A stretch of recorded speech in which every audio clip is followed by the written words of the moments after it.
Organic evolution या जैव विकास की परिभाषा जो हम लास्ट वीडियो में आपको शेयर किए थे, फिर से आप सुन लें। निम्न श्रेणी के जंतुओं से ही उच्च श्रेणी के जंतुओं का विकास होता है, अर्थात सरल जीवों से ही जटिल जीवों का विकास होता है।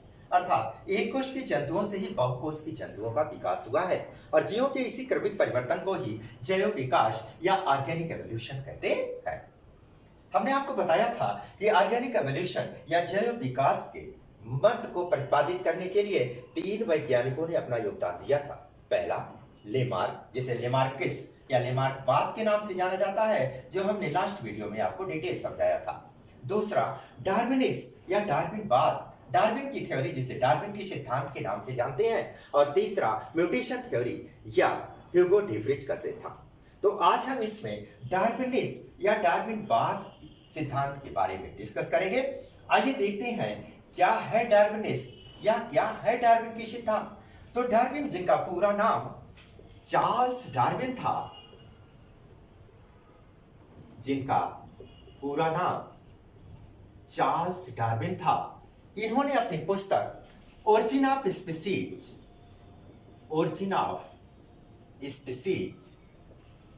Bye natural selection, origin of species by natural selection या प्राकृतिक वर्ण द्वारा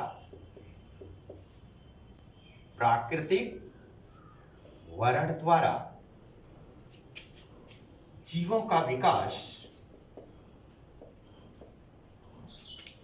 या प्राकृतिक वर्ण द्वारा जातियों का विकास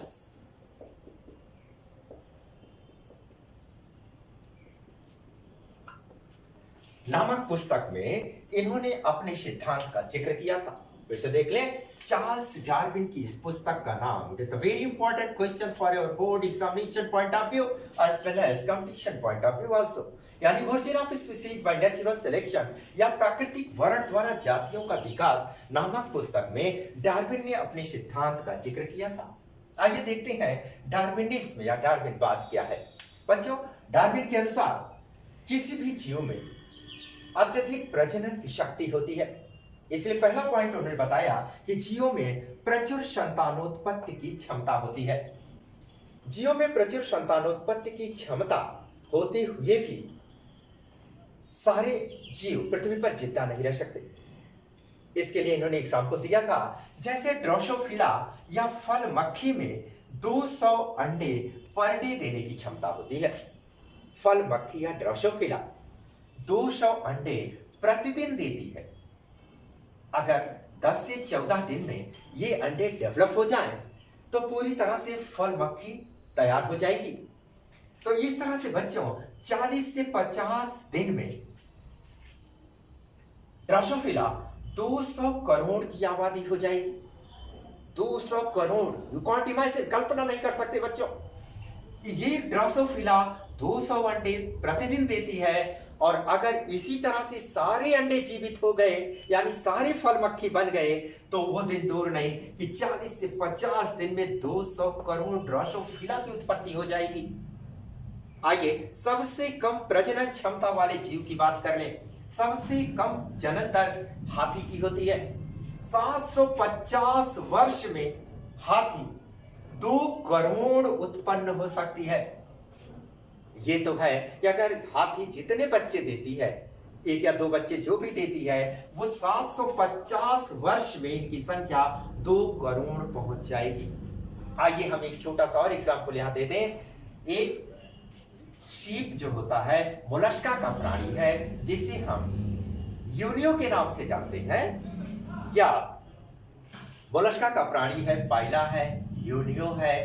ये जो है जिसे शीप कहते हैं, ये एक बार में 10 लाख अंडे देती है। कितना अंडे देती है? 10 लाख अंडे देती है। और ये 10 लाख अंडे अगर इसी तरह से 10 बार, एक 10 लाख अंडे देती है एक यूनियो, तो 10 बार में कितने अंडे देगी? 1 करोड़ अंडे हो जाएंगे। और इसी तरह से इनकी आबादी दिन दूनी रात चौगुनी अगर बढ़ती रही तो दिन दूर नहीं कि पूरे समुद्र में यूनियो ही यूनियो हो जाएगा, पूरा समुद्र यूनियो से पट जाएगा, ना समुद्र बचेगा ना सीप बचेगी। यानी यहां पर आपको बताने का तात्पर्य यह है कि पृथ्वी पर जितने भी जीव हैं, सभी प्रत्येक जीव अधिक से अधिक प्रजनन करके अधिक से अधिक संतान उत्पन्न करने की क्षमता रखते हैं। लेकिन इस जीवों में प्रचुर संतानोत्पत्ति की क्षमता के बाद भी जीवन संघर्ष इसमें होता है। जीवन संघर्ष किस लिए होता है? वो चाहे न्यूट्रिशन के लिए यानी फूड के लिए हो, शेल्टर के लिए होता है, प्रकाश के लिए होता है, आवास के लिए, जिसके लिए भी हो, जीवन संघर्ष आपस में होता है। और ये जीवन संघर्ष होने के उपरांत वही हावी होता है जो प्रभावी होता है। लॉ ऑफ डोमिनेंस के अनुसार, प्रभाविता का नियम, जो जीता वही सिकंदर। जीवन संघर्ष, और जीवन संघर्ष के उपरांत प्रकृति जो है चयन कर लेती है, यानी सिलेक्शन होता है। नेचर सेलेक्ट कर लेती है कि कौन इसमें जो है शक्तिशाली है, कौन जीने लायक है, कौन पृथ्वी पर जीवित रहने लायक है। योग्यता की उत्तर जीविता, प्राकृतिक चयन के उपरांत वही पृथ्वी पर बचता है जो योग्य होता है, यानी जो प्रभावी होता है, जो हर क्षेत्र में अपने को जो है वहां पे डोमिनेंट फील करा लेता है। हर क्षेत्र में जो आगे बढ़ जाता है वही योग्य कहलाता है, और योग्यता की उत्तर जीविता वही पृथ्वी पर जीवित रह जाता है। अब जब जीवों में प्रचुर संतानोत्पत्ति हो गई, उनमें जीवन संघर्ष हो गया, प्राकृतिक चयन हो गया, योग्यता की उत्तर जीविता हो गई, फिर इनमें कुछ विभिन्न लक्षण उत्पन्न हो जाते हैं जिसे विभिन्नताएं कहते हैं। जो जीव बचता है वो काफी इंटेलिजेंट कहलाता है, वो काफी प्रभावी लक्षण वाला कहलाता है, यानी उनमें विभिन्नताएं दिखाई पड़ने लगती हैं। और इन विभिन्नता वाले लक्षण से युक्त जीव जब प्रजनन करता है तो एक पृथ्वी पर नई जीव की उत्पत्ति हो जाती है, यानी वही नई जातियों की उत्पत्ति करके एक पृथ्वी पर नया जीव उत्पन्न हो जाता है। यानी डार्विन के अनुसार, उन्होंने भी जिराफ का उदाहरण लिया था, उनके अनुसार जिराफ में प्रचुर संतानोत्पत्ति की क्षमता थी।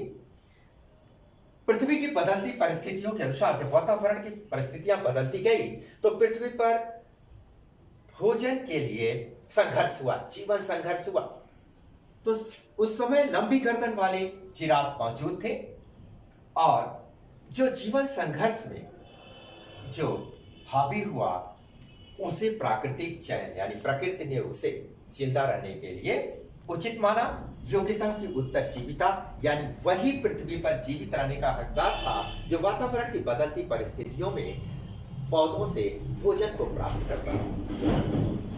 और जो कमजोर रहा वो बदलती परिस्थितियों में अपने को अडॉप्ट नहीं कर पाया, फलतः उसकी डेथ हो गई। तो इस हिसाब से जो जिराफ पृथ्वी पर बचा वो विभिन्न लक्षण वाला कहलाया, और उनसे जो प्रजनन हुआ वो नई जाति की उत्पत्ति के रूप में आज पृथ्वी पर विद्यमान है। लंबी गर्दन वाला जिराफ आज भी पृथ्वी पर उपस्थित है, वही जो नई जाति के रूप में दिखाई पड़ता है। तो इस तरह से डार्विन ने अपनी पुस्तक origin of species by natural selection में जैव विकास के सिद्धांत को विभिन्न बिंदुओं के अंतर्गत समझाया। यही डार्विनिज्म या डार्विनवाद कहलाया। इस तरह से बच्चों, ऑर्गेनिक एवोल्यूशन में डार्विनवाद, इसके पहले हमने लेमार्कवाद का जिक्र किया था। ये वीडियो अगर आपको पसंद आया हो तो आप इसे लाइक करें, शेयर करें, सब्सक्राइब करना ना भूलें। Thank you so much.